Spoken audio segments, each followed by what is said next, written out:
A ver, si tú fueras presidente de Rusia, que lo tienes todo, ¿tú te meterías a traer cocaína y tener un problema?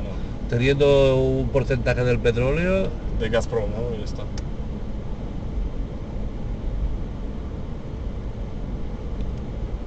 Putin ha sido bueno para Rusia, a pesar de lo que quieran decir los españoles.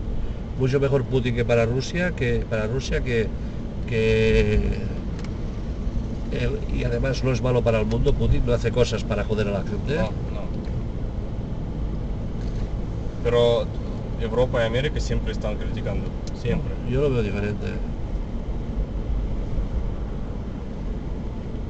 Ahora dicen japoneses, ¿no? Sí.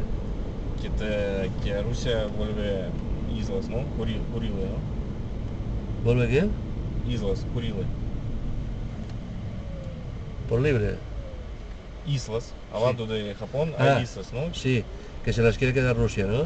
Bueno, después de guerra, ¿no? De Segunda Mundial. Sí.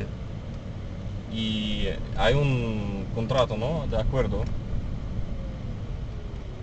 que firmó este padre de Abe, ¿no? Abe, ¿no? ¿Cómo se llama?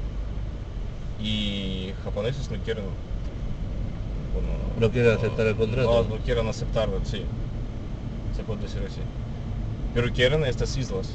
Y Rusia dice, vale, vosotros aceptáis contrato, ¿no? Este acuerdo. Y nosotros regalamos islas. Y ya está. Pero no quieren.